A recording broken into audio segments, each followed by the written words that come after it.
Good afternoon, everyone. We are thrilled to be presenting this webinar on immigration law myths and realities, an overview of the limited pathways to legal status in the US. This panel is sponsored by the ABA Commission on Immigration and the Section of Civil Rights and Social Justice. The Commission directs the association's efforts to ensure fair treatment and full due process rights for immigrants, asylum seekers, and refugees within the United States. This panel is one of many in a series of rapid response webinars by the ABA.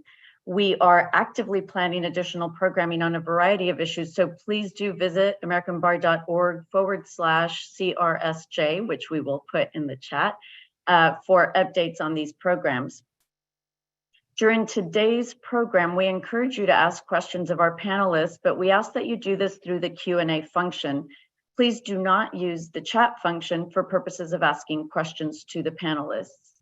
If you do not see the controls, please ensure that your screen is not idle, and you should be able to see the Q&A control. I'll be monitoring the Q&A control, and we'll do our very best to address all of your questions, time permitting, given that we have an expected audience of over 600 today. We may not get through all questions, but we will certainly prioritize and try to get through some of your questions today. Note that we'll be sharing a recording of this program with everyone who has registered, so you can share it widely within your networks. Now, with that housekeeping out of the way, I'm extremely honored to introduce our esteemed immigration law experts who are on today's panel. I'll start with Professor Hiroshi Motomura. He is a Susan Westerberg Prager Distinguished Professor of Law at UCLA School of Law. He's faculty co-director for the Center of Immigration Law and Policy at UCLA. Professor Motomura is a teacher and scholar of immigration law and citizenship as well, with influence across a range of academic disciplines and in federal, state, and local policymaking. He has a long and distinguished career, which I won't get into here. However, I do want to point out his book, Ethical Borders Towards Fair, Realistic, and Sustainable Immigration Policy, is now under contract with Oxford University Press and is forthcoming in 2024. We also have with us today Cesar Cuauhtémoc Garcia Hernandez. Professor Garcia Hernandez is the Gregory H. Williams Chair in Civil Rights and Civil Liberties with the Ohio State University Moritz College of Law. Cesar writes and teaches about the intersection of criminal and immigration law, and he's published 2 books, Migrating to Prison, America's Obsession with Locking Up Immigrants, which came out in 2019, and Crimmigration Law, which came out in 2015. A paperback of the edition of Migrating to Prison is scheduled for 2023 release. And finally, I'd like to introduce Kevin Gregg. Kevin is a partner with Kurzban, Tetzeli, and Pratt, where he practices all areas of immigration law, including removal defense, appellate advocacy, federal court litigation, and representation before USCIS. Kevin is also the host of a weekly immigration case law podcast, which many very experienced immigration practitioners follow religiously. So if you want to catch his podcast, it's Immigration Review, and we'll be putting that in the chat later on. With all of that, with the introductions, I want to say welcome to our panelists. When we were preparing for today's presentation, we decided that given the wide breadth of today's presentation, a brief overview of the general pathways to immigration, to immigrate into the US was necessary. So in order to bust those myths, we first have to start with the realities, right? So I'll just be doing a quick overview of some general key immigration content. I believe our experienced immigration practitioners who may be in the audience we'll see this as a very general overview. But for those who don't practice immigration law, I think it will be myth busting in itself, just knowing what the true process is to immigrate to the United States. So let's start very briefly with some key concepts, okay?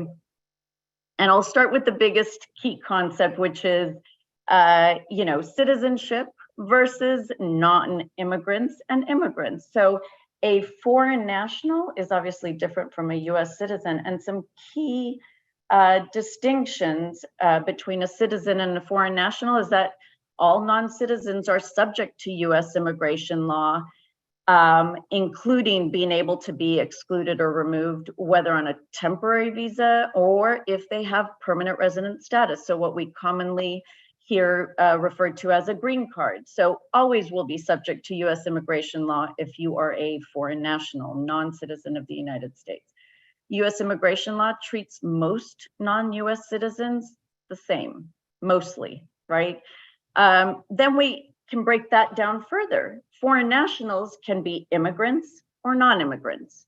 Immigrants are those who are permanently residing in the United States, allowed to live and work here in the United States, generally without restriction, meaning you don't have to have a specific sponsor in order to work here when you are a permanent resident.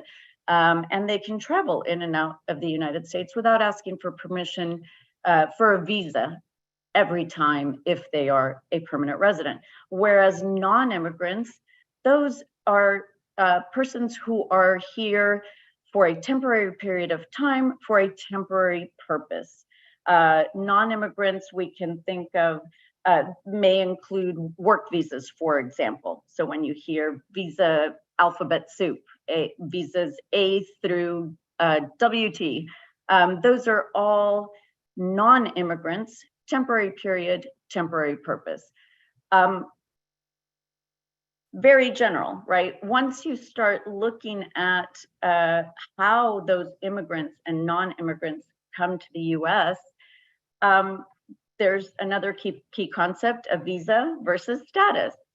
Visa you use to enter the United States when you're basically asking for to be allowed to come into the United States. So having a visa does not mean you have status in the United States.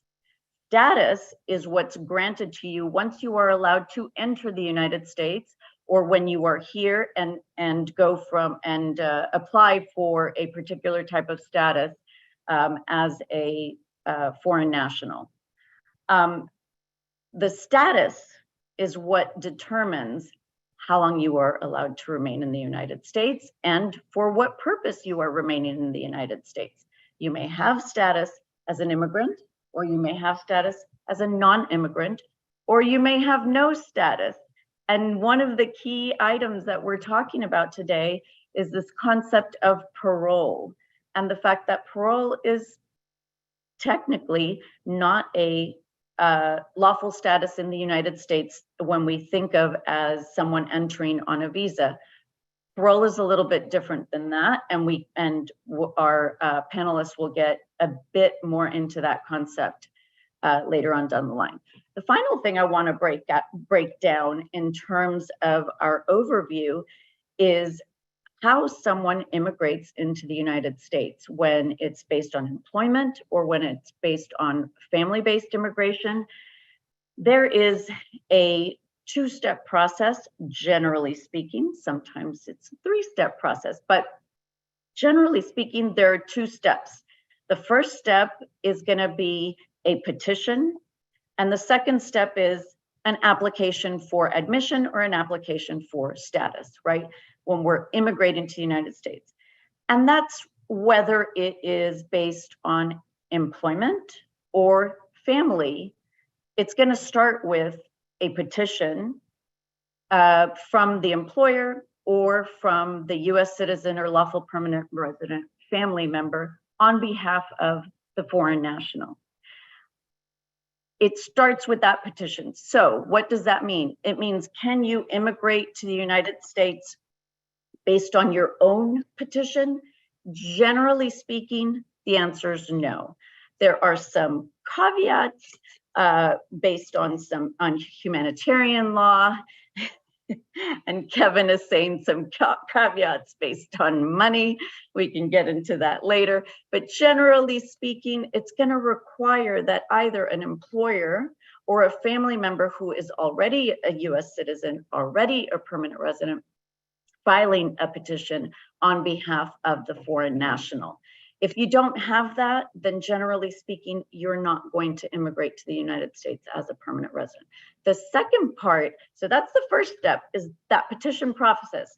In that petition process, either the employer or the family member is demonstrating their relationship to the non-citizen. So for employer, the job that they have, that the non-citizen or foreign national has the requirement, the requisite skills, the requisite education to be able to do that job.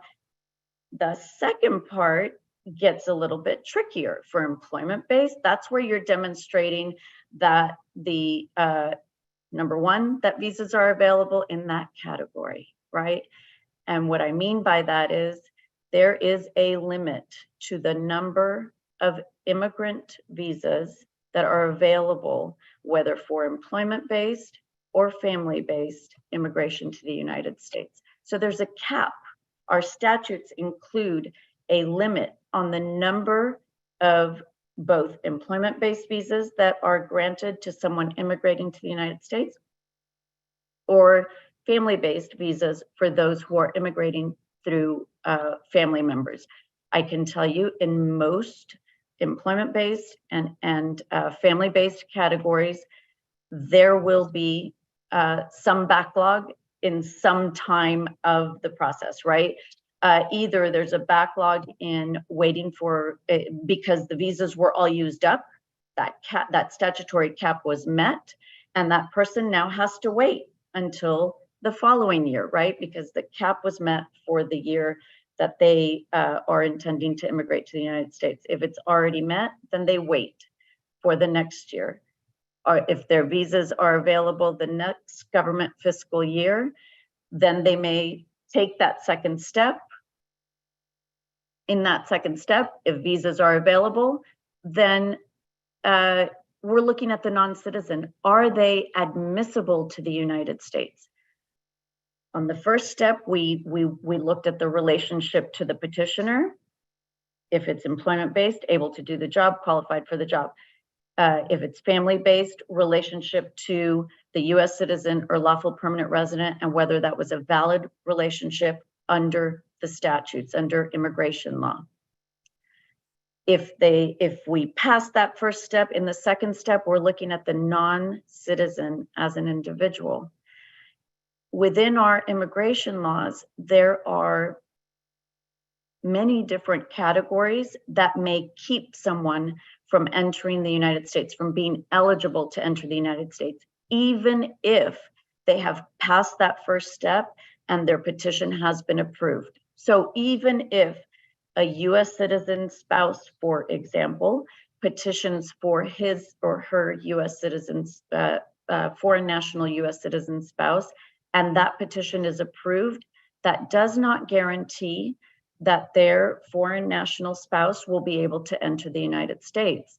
Because in that second step, we're now looking at whether the person is eligible to be admitted. And that is a completely different assessment. Now we're looking at the individual, and there are many reasons why the US government can keep someone from being admitted to the United States, even if they have an approved petition. And those categories include everything from health-related grounds, criminal grounds, visa violation grounds, so prior immigration history that may keep them from being allowed to re-enter the United States. There are, I think, 10 broad categories, but within those 10 broad categories, there are many different ways in which a non-citizen can be kept from immigrating to the United States. We call those generally grounds of inadmissibility. So all the reasons why someone would not be allowed to be admitted to the United States.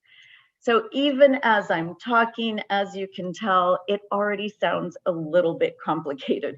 You might have a US citizen spouse they petition for you, that petition is approved, and you still might not be able to come to the United States. You might be able to come to the United States, but visas may not be available because of the cap, and you still wouldn't be able to come into the United States if those visas weren't available, right? So when we hear that general rhetoric, why don't they get in line? Usually it's because it's not an issue of there being a line. There simply may not be visas available, or the individual may have a ground of inadmissibility that in many or some instances can be a technical ground of inadmissibility. And so even having a strong family connection, even having an employer willing to sponsor you, may not make you eligible to immigrate. That is a very brief overview of immigration in terms of the usual avenues where a foreign national or a non-citizen that they may take to come into the United States. I am now going to turn it over to Professor Motomura, who will get us into a little bit of the deeper background on our immigration law and history. Thank you, and I hope you can hear me fine. Yeah, thank you. I hope, thank you all for attending. This is really an important event, and I especially appreciate Laura covering in 10 minutes what I usually take 52 hours to cover, but that probably only goes to show how many annoying questions I ask my students. So I've been asked to focus on policy and on the background here, but really on one particular aspect of policy, which has been certainly in the news now for a number of years, and that's how we protect people who I would call forced migrants. I want to clarify at the outset that I'm using this term forced migrants because I'm looking at the situation of people coming to the United States or any other country from their point of view, which is that they feel displaced, feel forced to leave home, not a choice that people ever make lightly. And I want to contrast this to a term that is often used but can be confusing because it's used for many different purposes, and that's the term refugee. Oftentimes, a lot of people think of refugees as people who are forced to move because they're displaced and they cross a national boundary and leave home, their home country. But refugee is also a legal term, and I think that that's the source of a lot of confusion out there. I'm going to talk for a second about the refugee as a legal term, which is that it's a term that in the era after World War II comes from the Geneva Convention of 1951, and it's a convention to which the U.S. became a party in the late 60s, and it's the term refugee has been incorporated into U.S. domestic law. So please bear in mind the distinction between the way people might use the term refugee and what its legal definition is in U.S. domestic law, and then derived from the Geneva Convention. And the term refugee is really the basis for some very key determinations that have consequences for people's lives. So the Geneva Convention is negotiated in the late 40s and the early 50s. It's originally takes shape in 1951, and it very much reflects its background as a response to the Holocaust, to displacements after World War II. And it uses the term refugee as someone who's worthy of protection and not being sent back to a country where they face persecution.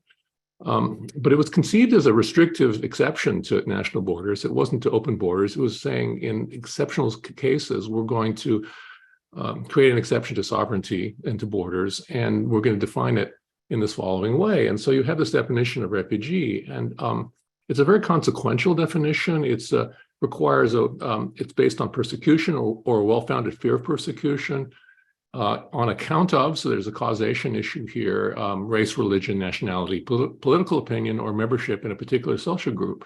Now, we'll hear more from other panelists about this definition and how it's applied, and they can speak, I think, with greater knowledge to what's actually happening with this definition. But I just want to point out that this is a definition that has terms of art, and they're often very narrowly defined. And so that's, in some sense, the historical core and the origin of the law that we have, at least the law in the statute books. But I'll just explain in a minute. I think the protection system of the United States has actually broadened beyond that definition in practical fact. And I think that this is one of the myths, I suppose, that there's some truth and there's some myth in this. On the one hand, the definition of refugee, as it's incorporated into U.S. domestic law, is really central to the way we think in the United States, at least, about protection. And that's true for many countries around the world, whether or not they're actual signatories to the Geneva Convention. But at the same time, it's a myth that this is the whole practical ambit of protection for forced migrants, because that's not true either. Okay, so how does this definition of refugees get operationalized in law and in policy?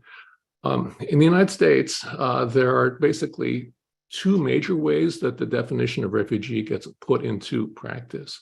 The first one is the admission of what are often called overseas refugees. It may not be the case that they necessarily cross a sea or an ocean, but the whole idea is that these are people outside the United States who are declared to be refugees and who may be selected for admission. And in many respects, the forms are different, the actual offices are different, but it's a bit like what Laura described when someone qualifies for a visa from outside the country. People can qualify as a refugee from outside the country. And the number of people who are eligible to come to the United States on this refugee admission program is really very limited. Out of the millions and millions and tens of millions, I would say even hundreds of millions of people who are displaced in some sense, the president, under the statute, the president has the power to declare what the limit is for that particular year. And one of the things that happened during the Trump administration is that the Trump administration really lowered this cap down to the 15,000 and thereabouts. What the Biden administration has done is restored a cap that's much higher and much more in line with historical practice, which is 125,000. But that doesn't mean 125,000 people actually get here. It does mean that that's the cap, and there's been a lot of processing backlogs and other things that Laura mentioned in other contexts, but I think it's useful to think about in the whole system is how long all this stuff takes. You can have all kinds of pathways in theory, but the pathways don't mean anything if processing takes forever, if there's no office to go to, if you can't get to a consulate. Okay, so admission as a refugee in this up to 125,000 in fiscal year 2023 will result after admission to the United States in routinely in lawful permanent residence status after a year, and lawful permanent residents can become citizens after 5 years or 3 years if they're married to a citizen, or married to someone who's a citizen for that 3-year period. So it's 5 years or 3 years. But so this is a system of overseas refugees. Essentially, the essence of it is to identify people often with some connection to the United States or to U.S. operations outside the United States, and give them a pathway in relatively modest numbers, but not insubstantial at 125,000 limit in any given fiscal year. So and that is one way that the refugee definition is operationalized. But the second one is what we often hear about, which is being granted asylum. And being granted asylum generally requires that you're at the U.S. border or inside the United States. You have to qualify as a refugee. Under the definition I gave earlier, it's a relatively strict definition, well-founded fear of persecution on account of the 5 grounds that are enumerated. Now, it turns out that countries of potential asylum, this is not just the United States, but it's certainly happening in other parts of the world. Countries of potential asylum have adopted measures to limit access to asylum in their countries. And this goes back a long way. It goes back to, for example, the use of the U.S. Coast Guard to keep people leaving Haiti from reaching the shores of Florida where they would apply for asylum. And that practice was upheld by the U.S. Supreme Court in the 1990s as consistent with the obligation in U.S. law to accept asylum claims. You can accept the asylum claims that people get here, but you can prevent people from getting here, essentially, is what the Supreme Court said is consistent with law. And so there are many techniques to prevent that countries have used to limit asylum. They include preventing people physically from reaching the country, as I just mentioned. It includes making people ineligible for asylum in this country if they pass through another country without applying for asylum there. The Trump administration adopted several programs that are designed to basically authorize U.S. government officials to refuse to accept applications. There's also been deterrence of arrivals through practices that include separating children from their parents, and through prolonged detention in prison conditions, where it's very hard to get a lawyer's help. Another one that the United States and other countries have done is to narrow the definition of their refugee, who is eligible. The Trump administration issued several decisions that narrowed the possibilities for getting asylum under this definition without changing the definition itself. Being granted asylum is to be granted lawful status for 1 year, which can be converted routinely after that year to lawful permanent resident status. So that's the overseas refugee system way of admitting people, essentially authorizing them to come to the United States from someplace far away. It could be a refugee camp, for example. That's the so-called refugee admissions program. Then you have the asylum system, which I'm sure we'll hear much more about from the other speakers. I'm going to talk for just the 5 minutes that remain for me about the third part of the protection system, which I think is a very real part of the protection system. And it's one that I think has been contested historically, but I think it's really important to be aware of it. It's not just overseas admission of refugees, it's not just asylum, but it's also, there are an array of programs to protect people, even if they aren't admitted as overseas refugees, and even if they aren't granted asylum. And I'll give you a few examples. One is temporary protected status, so-called TPS, authorized by statute, and it's for unsettled conditions in a home country. And TPS grants permission to stay with work permit eligibility to people on a country-by-country basis. And it typically requires that the migrant already be in the United States. And so this has been politically contested. The Trump administration tried to rescind designations for several countries with large TPS populations, and the Biden administration effectively just this week agreed to rescind the rescissions, basically, and restore coverage. But this is interestingly not on an individual basis, but on a country-by-country basis, and you have to be here when the country is designated for TPS as a general rule. The other thing that I'll close with, which is really important, is parole, which Laura already mentioned. Parole is a way the United States lets people physically into the country, and in a few cases, in some cases, it can be used to let them stay if they're already here. But it's typically used as a way to let people in the country. It doesn't give them what's formally called a lawful admission, but it gives them permission to come in. This is authorized by the federal immigration statute, the Immigration Nationality Act, that says that you can get parole, or the government could grant parole to individuals on for urgent humanitarian reasons, but also significantly, it allows it for, quote, significant public benefit. And this is in contrast, to the asylum, which is granted when someone reaches the United States, and it can be granted for people outside the country. And just to make a comment about the politics of this has the political advantage of avoiding the visuals of border out of control. This is one of the reasons why the Biden administration has, I think, has been strongly politically motivated to create a way for people to apply for parole from outside the United States, not travel across Mexico to the southern border, and yet obtain protection in this country through parole. So there's no formal lawful status of the type you get with refugee admission or a grant of asylum, but it's really important to think about this third way of thinking, third element of the protection system in the United States. Parole has a long and significant, and I think underappreciated history. President Eisenhower used it to allow migrants from Hungary to come in after the Soviet Union put down the 1956 revolution. Later presidents have used parole to let in hundreds of thousands of people over the decades. It's been used for forced migrants from Cuba, Vietnam, Laos, Cambodia, later from Cuba again, and most recently Ukraine, Afghanistan. and now we have Cuba, Haiti, Nicaragua, Venezuela. So this is an important centerpiece of the Biden administration's recent efforts to attempt to deal with the number of migrants arriving on the southern border.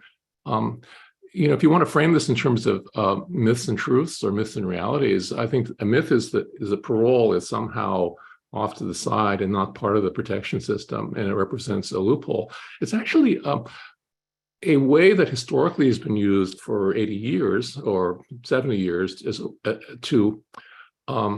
it's long functioned as a way that the system can account for the need to respond to world events. In that sense, it's a bit of a compromise, I think, if you want to think of it that way. It's a compromise in the sense that it allows people in urgent situations, but it's on a tentative basis. And if they want to get, if people who are paroled in get lawful permanent residence status, it's going to have to be because they qualify for another admission category, like family or work or a number of other things, or there's congressional legislation that regularizes their status from parole to something which is more of a green card status.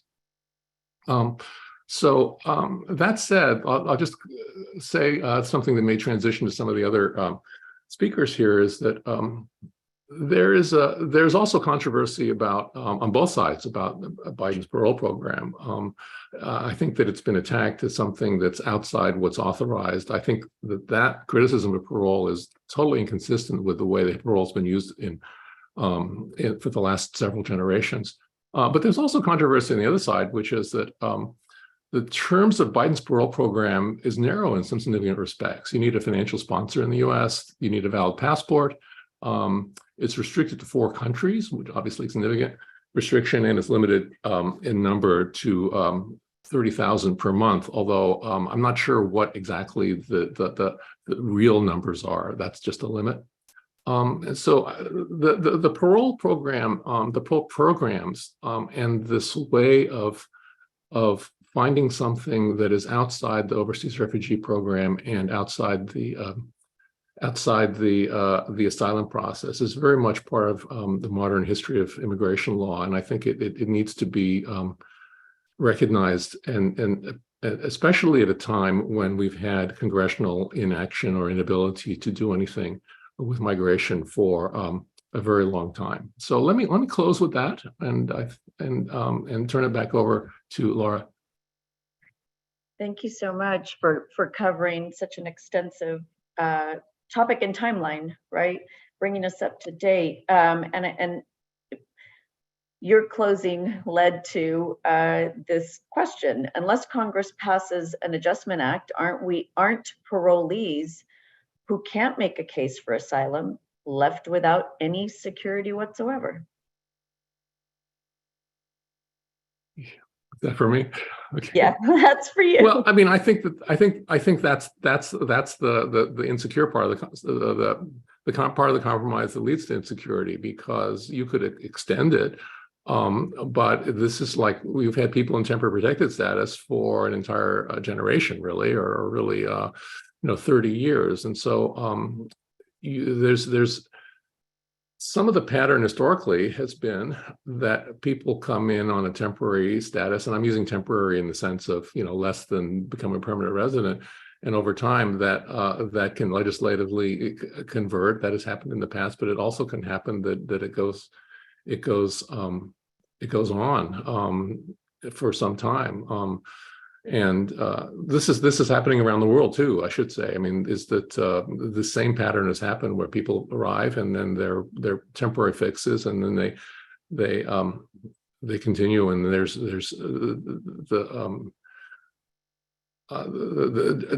Germany just passed a law that allows for the basically conversion of these kinds of temporary 2-year permits into something more permanent. So now that you've brought us kind of to present date and gave us this foundation as far as what parole is and where we have come, Professor Garcia Hernandez, where are we now? What's happening at the border? Yeah, so thanks so much for the invitation, Lara, and thanks so much for to all of you for joining us this afternoon. So let me just pick up where Hiroshi left off on the topic of parole, which, yeah, I wholeheartedly agree with him. This is a central component of immigration law. So it's a key tool in the toolkit, and one that's not new in any way, right? And so any suggestion that this is sort of a Biden administration or a recent Democratic Party, tactic, is, I think, is misguided, is misleading. But to get to the question that Hiroshi left off with, 30,000 per month, right, over the course of a year, 360,000. That's far from nothing, right? That is a fairly significant number. So I think it's important to not understate that. But the big question is, well, that's the cap. How many are actually being used? And it just, as I was getting ready for this event, was trying to find some of the data from the federal government, and turns out the Customs and Border Protection division of the Department of Homeland Security, which is the border focused enforcement unit of DHS, released some data recently saying that in April of 2023, under the new parole policy, they allowed into the United States 28,738 people that month, right? So that's just shy of 29,000 people, and so at least for the first month, right? That's a remarkably high number, given that the cap is 30,000. So it's close to maxing out. And the big question is, for me, is that something that they're going to be able to keep up with, or is that a sort of a high water mark that they're going to fall off from very quickly? And because the parole policy for Cubans, Nicaraguans, Haitians, Venezuelans have been rolled out rather recently, we just don't have the benefit of time. But I think for sort of people who are sort of watching, people who are thinking about how do you advocate through not necessarily as a lawyer, but sort of as a citizen, engaging in the political process. Holding the administration's feet to the fire. They're saying 30,000 per month, making sure that they're getting really close to 30,000 per month is one way of doing that. And so anyway, I'll start with that, and then point out, I think some of the considerations about the implementation of the parole policy, there are a couple of additional pieces to this that are concerning. The notion that people have to fly to the United States, or the requirement rather that people have to fly to the United States, and they're not allowed to simply arrive at the United States by land, is of course one that imposes a significant financial burden on people, right? And so simply through the requirement of air travel, commercial air travel, the Biden administration is imposing an economic restriction on their parole policy that is by no means required by the actual statute that contemplates the use of parole.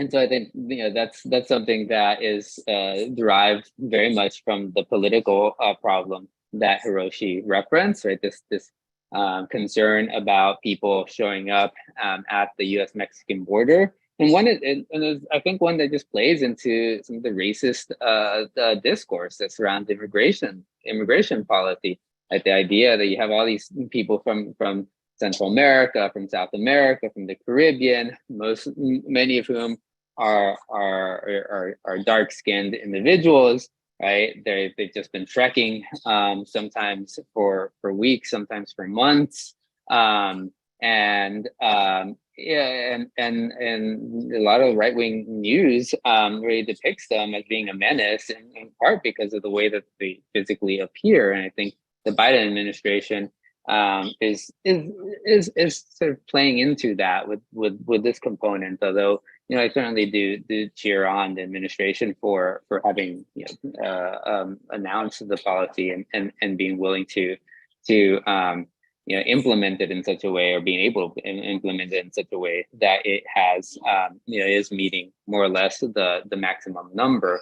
We have to keep in mind that the policy is modeled on the Uniting for Ukraine policy that the Biden administration initiated in the months following the Russian invasion of Ukraine, in which they very quickly allowed into the country, again using the parole authority, about 100,000 people, right? And so this is something that they had already had very recent experience doing. Now, one of the other considerations with the parole policy for Cubans, Haitians, Nicaraguans, and Venezuelans specifically is, again, keeping in mind this political desire to avoid the images of people reaching the U.S.-Mexican border. One of the bars to participation in this parole policy is that if somebody entered either Panama or Mexico since the date that process was announced, which for Venezuelans is in October of last year, for the folks from the other three countries, January of this year.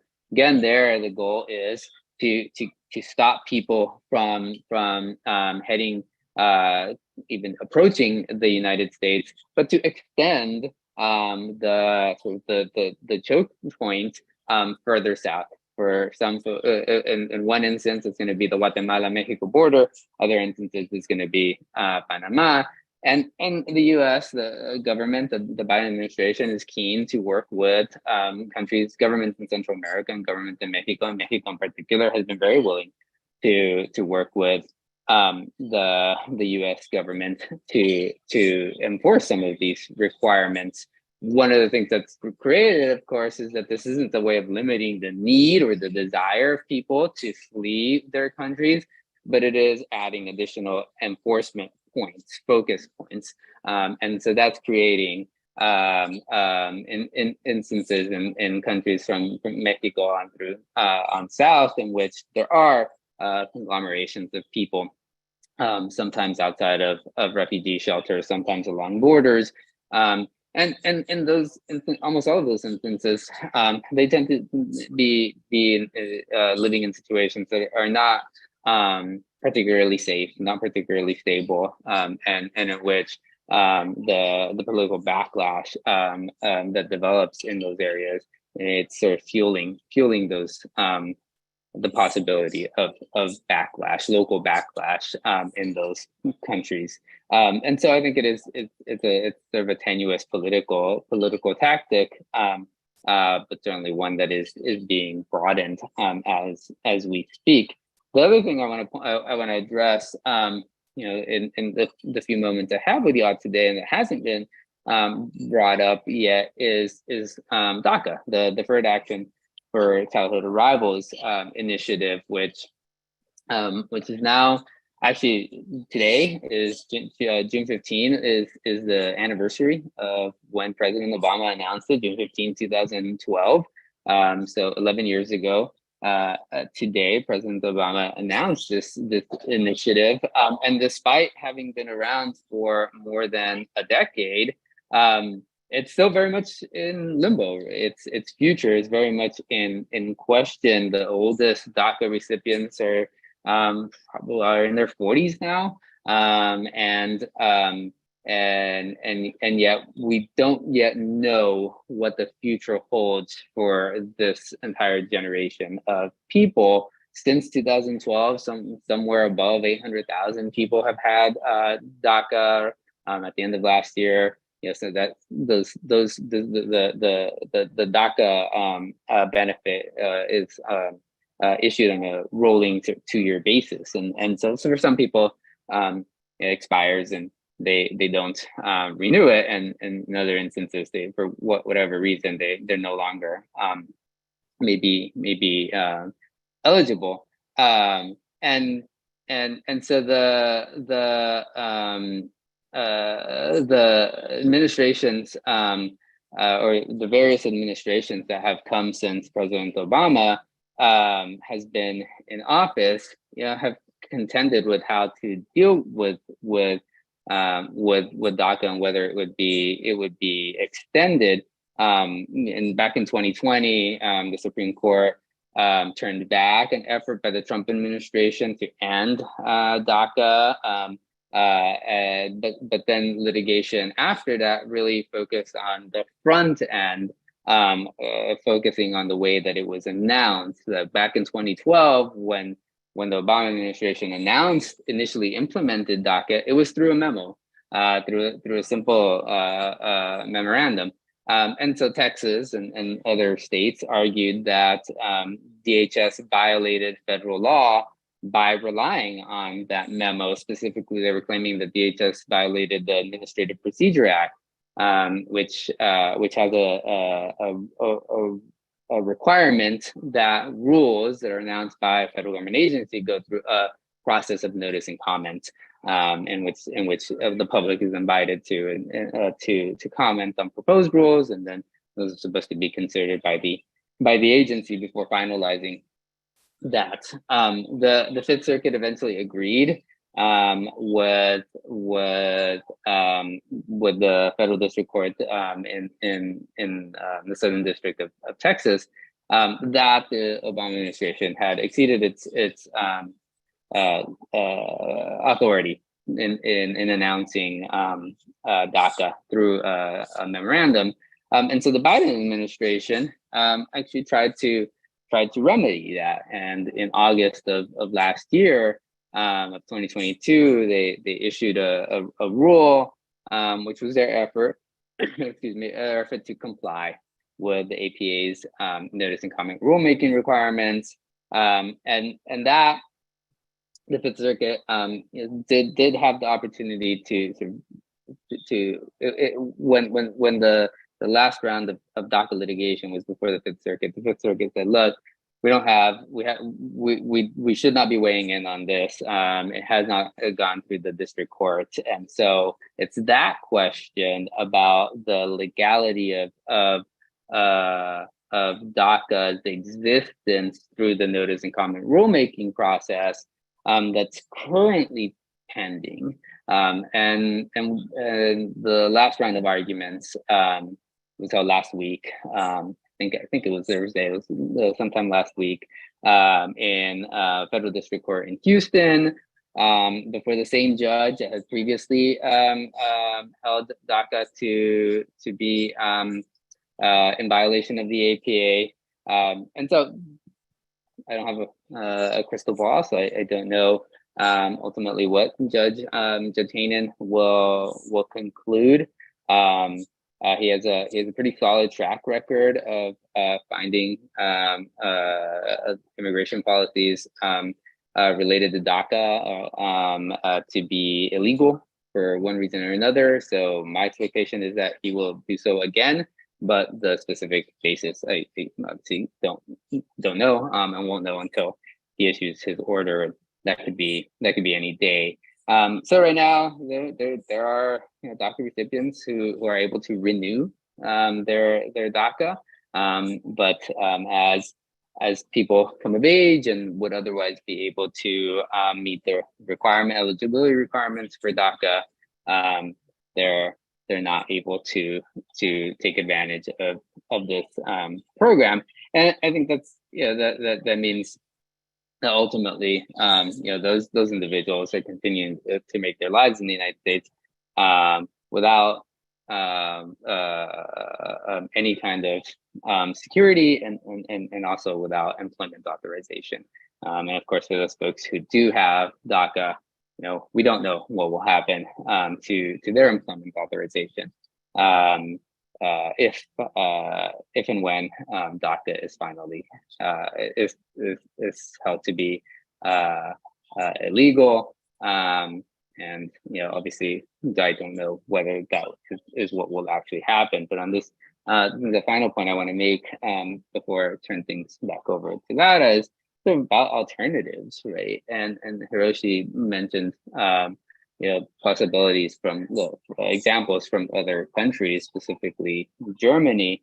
In the Western Hemisphere, one of the big political crises that has been going on for the last several years is in Venezuela, and as a result of which over 7 million people have left Venezuela since 2016, and over 6 million of those have gone to some other country in Latin America or the Caribbean.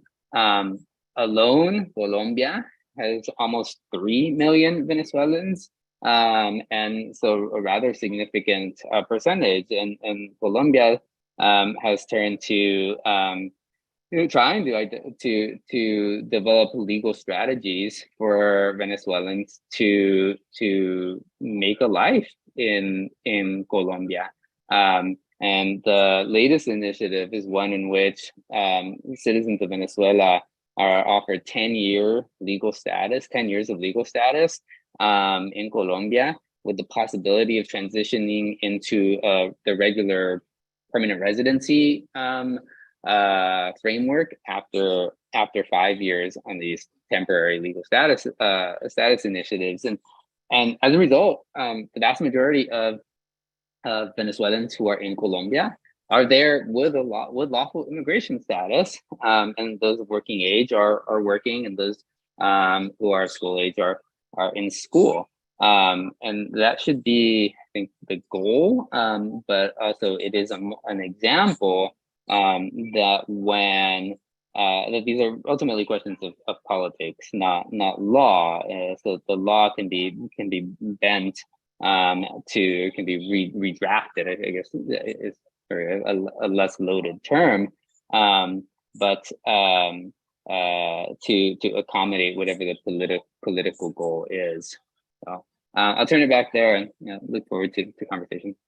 Yeah, so Cesar, I mean, just to kind of put a little exclamation point to that, the final comments that you made, what it comes down to is that we do have to look for other ways, because you may enter on parole, and as you mentioned, that's not insignificant. It gives people safety, gives people some people a pathway for entering the United States in a more safe environment, or more in a safer way. But it's not permanent legal status, correct? It's not in and of itself a pathway to a visa status, a more permanent lawful status, correct? I mean, without action of Congress, parole is just limited to what has already been set out as far as the parameters of this particular batch of parole programs, correct?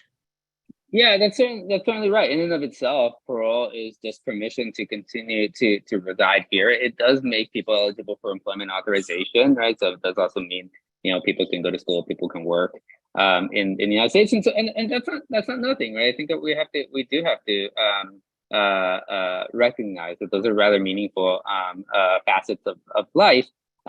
And there has to be a sort of a hopefulness to this, grounded in history, right? Which is, I think what I took away, at least from Hiroshi's comments, that in the past we've had these instances in which presidential administrations have used parole rather broadly to respond to one crisis or another. And after some time, Congress gets around to developing a pathway into the regular permanent residency scenario, right? This is, I think, what's happening in Colombia right now, with Venezuelans and in other countries as well. And the period of time during which people have parole is perhaps the period of time needed for the political organizing and political advocacy that needs to happen to push Congress in that direction. to work. And I could take a really sort of pessimistic view of this, but this is like, democracy is messy, democracy is ugly, democracy requires comes with a few steps forward and a lot of steps backward. But I think in democracy's messiness, there's also reason to be hopeful, and certainly the history of immigration policy in the United States has plenty of room for depression and plenty of room for hope. Yeah, yeah. And I agree, advocacy is going to be key, right? As we've seen with the DACA, not any longer kids, right? The DACA adults. It's been 10 years. It's 11. We're on year 11. Yeah, and so they probably have kids and grandkids.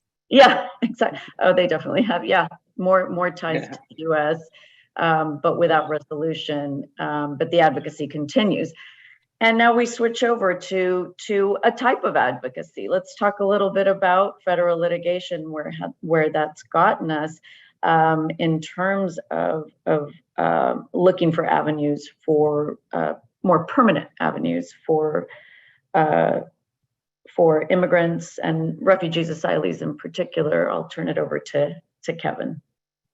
Thanks. Happy to. And again, I'm very honored to be here to speak with such esteemed panelists about these important issues. My job is to advocate for my clients, for non-citizens who are our clients. Almost never are our clients citizens. That's just the nature of immigration. But it just struck me listening to Laura and Hiroshi talk about the system in a great way, in an expert, clear way.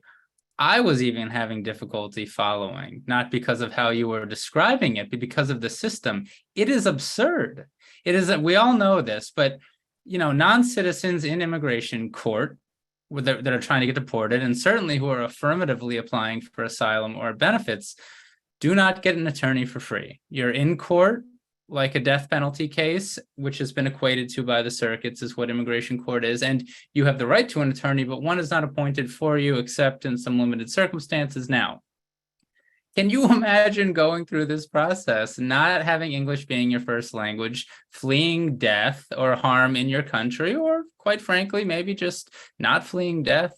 I mean, it's ridiculous. And it kind of highlights, we get up here and we talk about all of the law and all of the policies, but a lot of what's happening here, to me, really fighting this fight too, it's structural and intentionally structural. Hiroshi kind of got to it, but I mean, at least at this point, immigration is politics. And a lot of what we see right now, it seems to be that immigration is just yet another proxy in this fight over what America is and what America's values are. Litigation is a tool to fight, but that fight, that's a double-edged sword, as we're now seeing.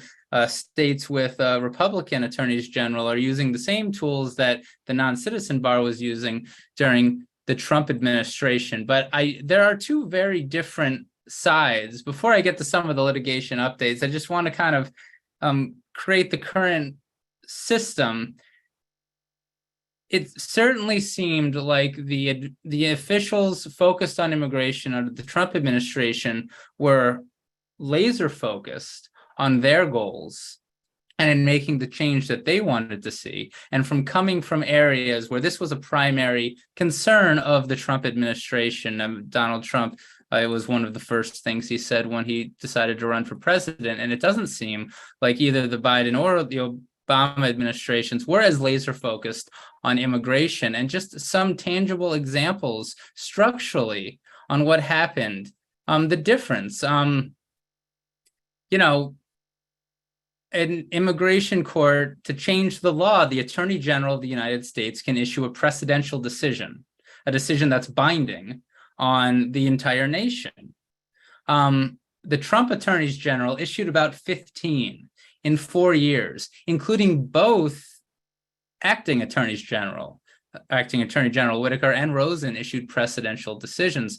Attorney General Garland has not done so. His decisions have pretty much overturned some prior precedent, but have not moved the law forward in any discernible way. And you saw the same thing with Attorney General Holder and Lynch. And so there's a very different view there. the Trump administration expanded the number of Board of Immigration Appeals judges, the appellate judges, what they call court packing at the Supreme Court in the discussion right now happened at the Board of Immigration Appeals under the Trump administration, and older Board of Immigration Appeals judges left and were replaced. So there was a complete changeover at the appeals court at the Board of Immigration Appeals. And we do a disservice by talking about the changes in law and the framework without also recognizing those structural changes that have happened and that have not been addressed yet. Just indicative of the different views. We talked about TPS, we talked about parole and the horrible Russian invasion with the Ukrainians. The Russia invasion of Ukraine happened in February 2022, if I recall, if I'm correct, which is 6 or 7 months after the fall of Kabul. And Afghanistan did not get TPS or a special program until after the Ukrainians. And so it does seem to indicate a different value system and different priorities. And turning to DACA, and I have this advantage of going last, so I can address some of the things that were said by all the panelists before me. DACA even exists because Justice Roberts, on a very different Supreme Court, essentially said that the Trump administration could get rid of it, but they just did it sloppy. That is a very weak, that is nothing. And the Supreme Court has, of course, changed, which really highlights the need for congressional action and for firm change. And again, one of the ways you do that seems to be with litigation. TPS exists because many people, many entities, including ACLU, including our law firm, sued on behalf of the Haitian populations, and Judge Kuntz in the Eastern District of New York determined that the Trump administration was racially motivated to get rid of TPS for Haiti. If you recall, all Haitians having AIDS being said in the White House and things like that. But for that, 65,000 Haitians would be deported. So litigation can sometimes be the thing that stands in the way of changes in immigration law that a lot of people maybe listening to this panel might not advocate for. The parole was a great thing that the Biden administration has done for these populations that seem to need it temporarily, and that there's countries are in rough shape. But that program has now been backlogged and is now subject to, you guessed it, litigation by multiple attorneys general from red states. So action without litigation can almost be nothing. Before I get into some of the case law precedent that's changing, and it's the good. We have a way of talking about the bad because so much bad can happen with immigration, but I'm going to get to the good and some advances in litigation and case law in just a minute. But some of the ways generally that we've seen litigation affect recently favorably for non-citizens has been in the delay cases. USCIS applications and especially I-601 waiver applications for unlawful presence have been sitting for years. My understanding is that USCIS has lost a lot of personnel. The Trump administration starved the agency of money until Congress stepped in, if you recall, of the summer of 2021 or 2020, if I recall, and that had long-lasting effects. And mandamus lawsuits have had a significant effect, and now we are seeing the waiver applications moving. Fighting the regulations, Cesar mentioned notice and comment rulemaking, and both administrations use regulatory action to make long-lasting changes in immigration. And regulations can be challenged in federal court, and they were challenged all over the place during the Trump administration, and now some are being challenged by other parties under the Biden administration. But regulations on who qualifies for asylum, regulations on who is barred, regulations on fee increases, all of these things were prevented from going into effect under the Trump administration due to the great litigation of many, mostly nonprofit entities. Title 42 and the Remain in Mexico policy, and we're not even going to get into all of that really, but those have gone away in large part because of litigation. Now, last term, or 2 terms, I believe it was last term, the Supreme Court actually decided that you could no longer bring an immigration class action to affect all this change. And so that is a structural change that the Supreme Court decided last term, but there's still declaratory relief, and it can still be a nationwide injunction, similar to the kind of stuff you see coming out of the Southern District of Texas in the abortion cases now. Those are not class actions, those are declaratory relief that apply nationwide. One of the ways to to affect change in a more structural way, getting to the Attorney General problem that I referenced, and the ABA, this is one of their official policies, is to make immigration judges Article 1 judges and not subject to the whims of the Attorney General, make them more structurally independent. And you could take some of the politics, you can never take all the politics, but some of the politics out of immigration. With that, on the broad overview of what's going on in litigation, some of the interesting case law, and for the non-attorneys on the call right now, there are, in essence, 14 courts, 12 circuits, Supreme Court, and the Board of Immigration Appeals, who, when they issue precedential immigration decisions, that binds everybody living within that circuit and sometimes everyone in the country. I said 12 rather than 13 because the DC circuit doesn't usually take immigration cases. And a lot of these cases regard asylum. Who can get asylum? I always joke on the podcast that to be able to stay in the United States, you have to fear death for the right reasons. Hiroshi kind of touched on this. We look at asylum based in the prism of the narrow construct of who can get to fear death. Even if we agree that the individual fears death, if it's not for the right reasons, on account of one of the 5 protected grounds, race, religion, nationality, political opinion, or membership in a particular social group, U.S. asylum law doesn't protect them based on an interpretation of the Refugee Convention that Hiroshi mentioned. And so a lot of the litigation goes to what is a particular social group. The Sixth Circuit just last month, and the Sixth Circuit is in charge of Ohio, Michigan, and some of the other states in that area, held that Honduran land ownership can be a basis for asylum if certain other qualifications are met, if individuals are getting persecuted, threatened with death because they're landowners in Honduras. That same decision held that single mothers living without male protection could be a recognized basis to get asylum. This asylum case law in all of the circuits, it's happening every month with different tweaks to what is at this point an 80-year-old definition of who is a refugee, but yet it changes through litigation every month. And the reason, for example, that single mothers living without male protection is could be a recognized particular social group comes down to the protections that the Honduran government has given to single women in Honduras, showing that Honduran society recognizes that this is a group that needs protection.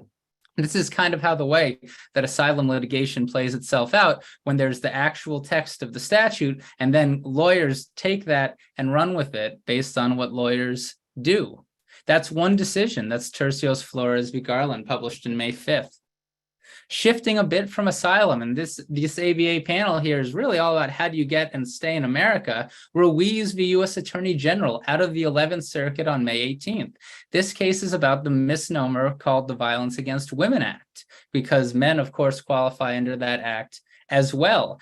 And to summarize briefly, if you are the victim of battery or extreme cruelty from a U.S. citizen or lawful permanent resident spouse, and this is the paraphrase, you might get to stay in America.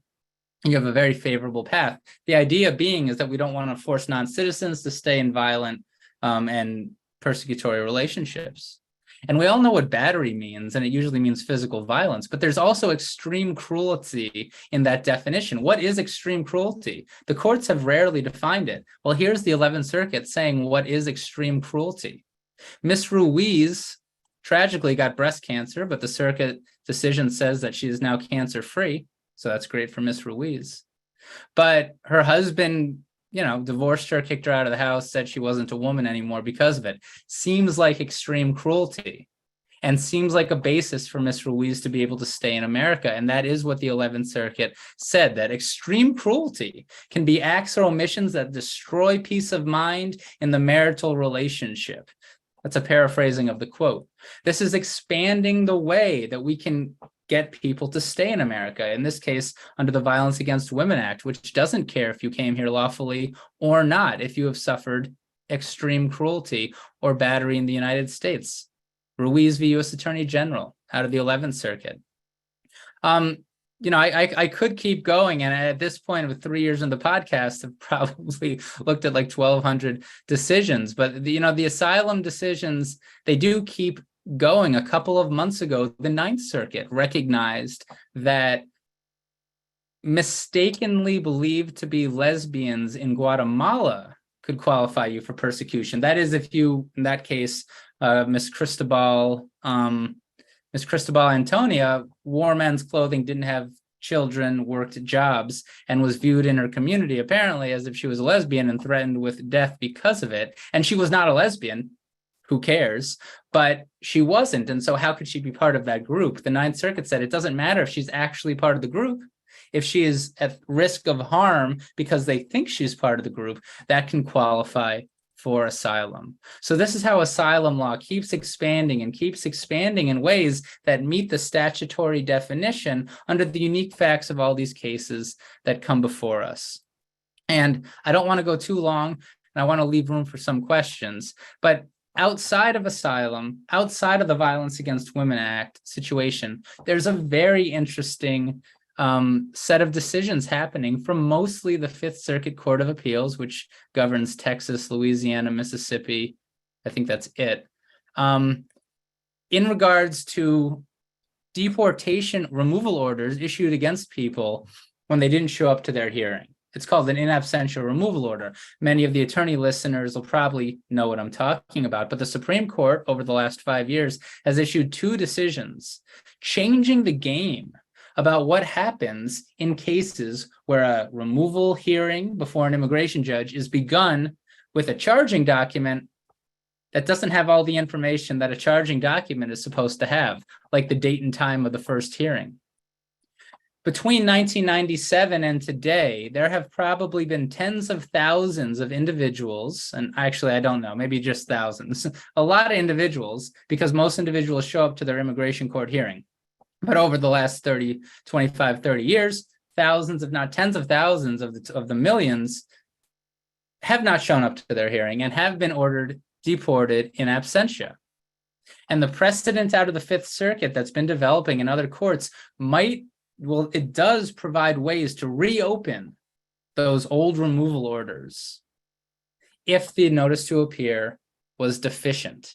Now, it's getting really complicated in the Fifth Circuit, and I'm not going to get into it all right now, but it is an amazing possibility for individuals who've been here for, at this point, maybe 25 years, might not even know that they have this old order of removal because they didn't know what was going on in 1998. They've been here for 25 years. They're married to a U.S. citizen. They have multiple U.S. citizen children.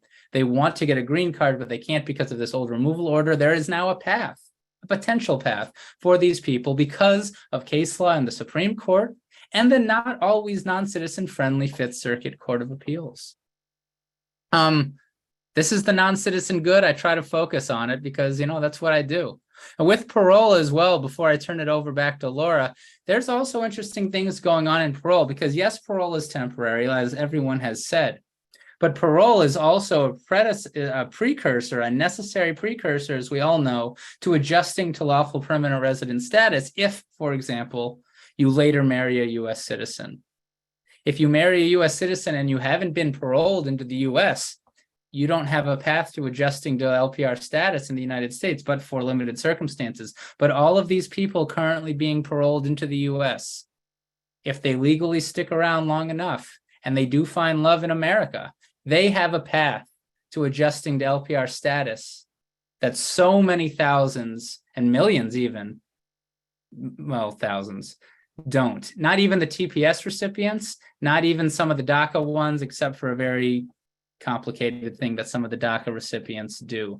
So parole's a big deal. There's currently a related issue pending before the Board of Immigration Appeals about what is parole. Is being released just from immigration prison parole? Because if it is, everybody's been paroled. And the Supreme Court changed the parole definition a couple terms ago in Jennings, so the argument goes. And a lot of this happens in the Cuban context because Cubans, unlike any other group of non-citizens, can adjust to LPR status after 1 year, no matter if they have someone to petition for them, so long as they were paroled. So parole can be a huge deal. It's currently pending before the Board of Immigration Appeals, some favorable decisions out of Miami. Probably will be a resolution this year. Maybe it'll go to the Supreme Court. We could talk immigration litigation forever because just as all the things that were talked about by Laura, Hiroshi, and Caesar, that can all be litigated. But I will then turn it back to Laura if there are any questions from the audience about any of the things I just said. Perfect. Thank you so much, Kevin, for going through that speed round of litigation and covering how effective that area of advocacy can be. We do have several questions. A couple of them were related to paths for parolees once they are in the United States, other than love, as Kevin mentioned. What are other ways that a parolee can be eligible for status in the United States? I want to generally point out, because some of the questions were more specific than others. Generally, someone who is paroled into the United States may have an avenue for adjusting status to lawful permanent resident if they have one of those petitions I talked about earlier, right? If they do have a family member who is eligible to petition on their behalf, then they can, and that petition is approved, then they can look at adjusting status in the United States from parolee to lawful permanent resident, assuming they meet the requirements of adjustment of status.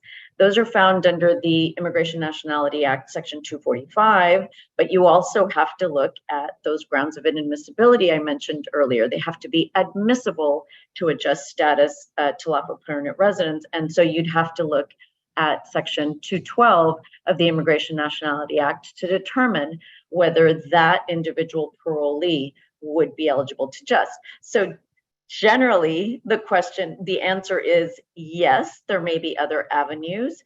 It is, of course, case by case, client by client, depending on the parolee. But as Kevin mentioned, having that parole status, having that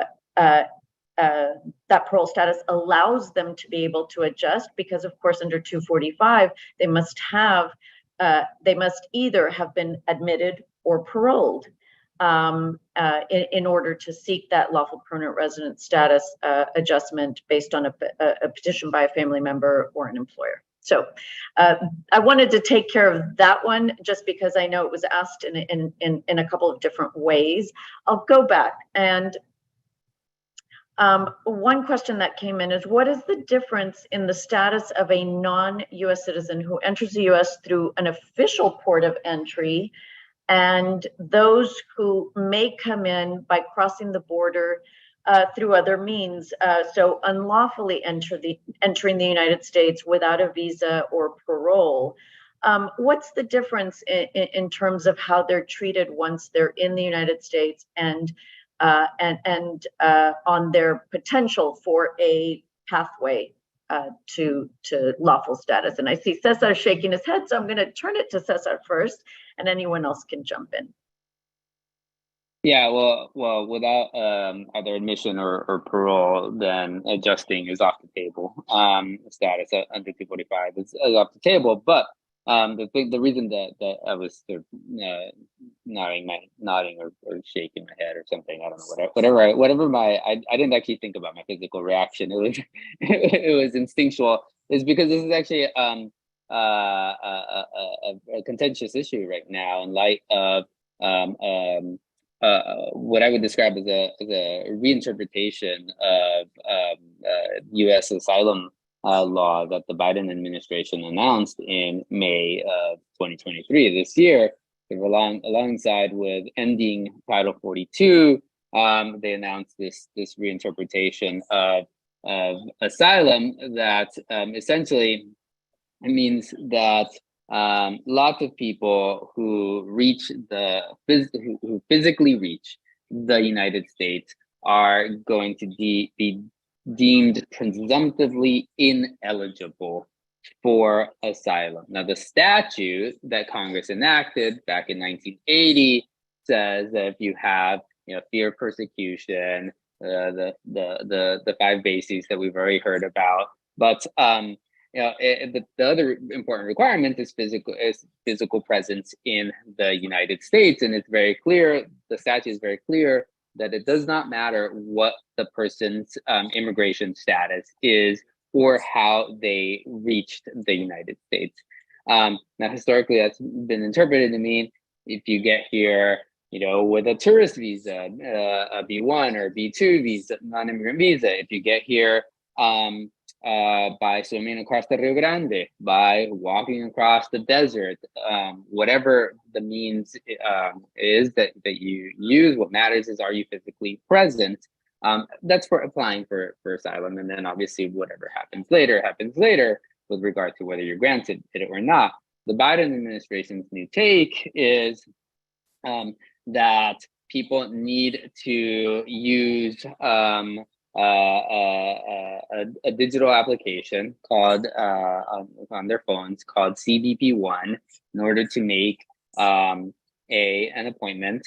If they don't do that, or if they don't show that they applied for and were denied asylum in one of the countries that they transited through. So specifically, it's usually going to mean Mexico. It may mean some other Central American countries.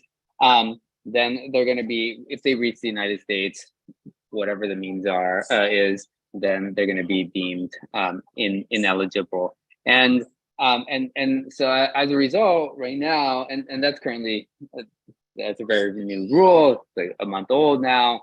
It's under litigation, so we'll see what comes of that, right? I can't predict how that's going to end, but I think right now what it means is that there is a rather significant difference for folks who are wading across the river or who are walking through the desert. If they haven't complied with one of these other requirements, then they're going to be deemed ineligible. There's some exceptions to that for kids, for example, but by and large, they're being deemed presumptively ineligible. And as any lawyer knows, presumptions, defaults really do matter. But on that point, I should add that the Mexican asylum system is one that historically has been tiny.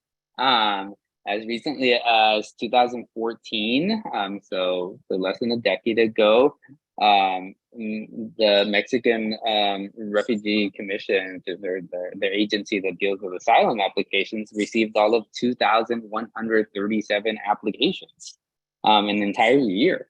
So that's not a very large number, and as a result, they had a very limited capacity for handling asylum applications.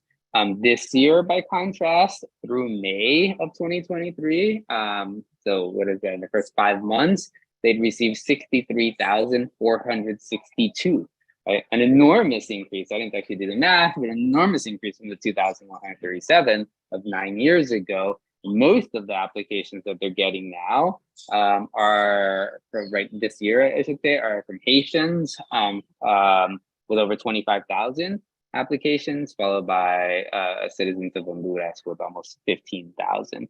Right, so about 40,000 of those 63,000 applications from those two countries alone.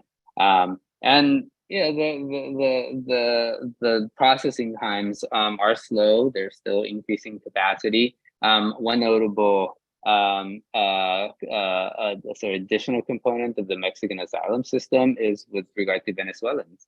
I think as Kevin mentioned, the limitations as well on asylum in the U.S. derive from the 51 Refugee Convention that Hiroshi mentioned, the 67 Protocol.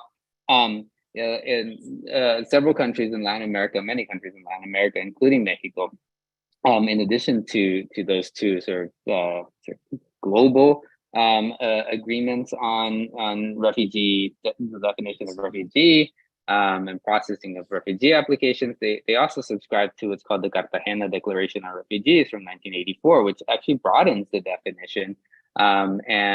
When it comes to Venezuelans, at least specifically, Brazil and Mexico have applied this Cartagena Declaration to grant asylum in fairly high numbers or high rates, I should say, to Venezuelans in the last few years. 67% of applications by Venezuelans in Brazil in recent years, and almost 9 out of 10 applications by Venezuelans in Mexico in recent years. And so we do see that there are alternatives out there that are workable, in countries that are large, that are economically vibrant, and that are full of problems as well. So another question that we have in our Q&A, and we'll try to get to at least a couple more, but I'm going to turn this one over to Hiroshi. So one of our participants indicates, I've heard rumors sometimes of some kind of provision for undocumented immigrants who stay in the United States for 10 years to get status, but I'm not able to find anything regarding this particular status. Hiroshi, any ideas there on this rumor? Is it fact or myth? I'm assuming that that the questioner is referring to what's called cancellation of removal for non-permanent residents, and it is a case-by-case application. There are threshold eligibility requirements and a high burden to show hardship to someone who's inside the United States as a citizen or permanent resident, but I think that's what that refers to. And just as a comment on sort of the question and maybe a comment on my own answer is that there's a myth that legalization is an extraordinary and one-time event, and certainly it's true from the legislative point of view. There hasn't been a broad legalization since 1986, but there are many provisions of the federal statutes where Congress has decided that in spite of someone's apparent initial lack of lawful status, they should be allowed to stay in the country. They don't have papers. And so this is an interesting example of one, but one that Congress really tightened up in 1996. And so it's really been a whole generation of people who faced a much tougher burden to qualify for this. But the broader point is that there are such things. And, if you really think about asylum, it's also a legalization program, right? I mean, it's something that we don't think about that way, but there are many instances where the letter of the law says one thing, but it's actually, this is an example of these are cancellation of removal and asylum are ways built into the law saying, look, we said this one thing, but but just because someone arrives without papers or doesn't fit into a category, there are compelling reasons as a matter of public policy why we let people stay. And so one of the things that I think is a myth here is that legalization is extraordinary and never happens, that kind of thing. It's actually very much the way that it's built into the functioning of the system, in the same way that parole is a supplement that makes sense to asylum and the refugee admission program. As important as those are, it's important also that there are other mechanisms like parole and TPS to supplement that. And I think two points that I'll make. One is just a point of clarification. I think the person who asked the question was referring to cancellation of removal, and I will just say, as Hiroshi mentioned, it is this type of application that may, big in caps, may make someone eligible for lawful status based on lots of requirements that are in the statute. But it is only for those who are first in removal proceedings. It's only if you are already in the process of being removed from the United States that you can make that application before an immigration judge. Which leads me to the second point is that, yes, these are add-ons that have been included in our statutes because Congress realizes, right, that there are needs to make common sense changes to the statute to allow for individuals to be able to access status in the United States. And that's one of them, parole's another. But they're intended as the exception, right? Or as the addition to the rule, not the rule. Just as asylum is the rule, right? It's based on all that history that we talked about. Parole is that addition, that exception. It's not meant to supplant asylum. And I think that's where it gets a little bit tricky, where we're looking at or Congress is looking at how do we, deal with the wanting to allow asylum seekers and refugees and others who are in a precarious humanitarian situation to come into the United States. Is parole the answer? I think just like cancellation of removal and other areas in our statute that have been added on, it's a Band-Aid. I completely agree. Yeah. I'm glad you added that, because I meant to indicate, parole, cancellation, as things that we need, but there are restrictions on all of these that have developed in large measure because of congressional inaction, both in terms of reforming lawful pathways to this country, but also if you look broader than what we've been covering today, there's not been a serious effort to think about why people migrate and to address those. Imagine what would happen if when we started TPS, temporary protected status, in the 1990s, if this country had taken seriously the effort to make it possible for people to not have to flee. We'd be having a very different conversation.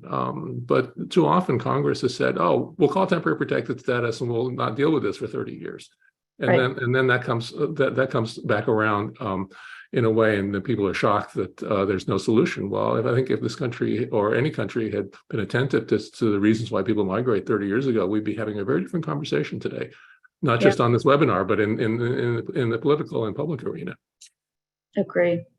And I think we will have to leave it at that point today. Thank you all so much for joining us in this free webinar. We'd like to express our extreme gratitude to this esteemed group of panelists. Thank you so much for being with us today and sharing your knowledge. You all are doing such critical work, and we thank you for taking the time out of your busy schedule to share your experiences. I do want to mention to everyone, the section of Civil Rights and Social Justice provides free webinars and resources for legal professionals and advocates nationwide. We hope this helps in your work. And again, if you can, please consider joining and becoming an active member of the ABA. To do so, please go to our website, americanbar.org. And additional resources have also been added from our panelists, have also been added to the chat, but will be sent out with the recording of this program. Thank you once again, and that concludes our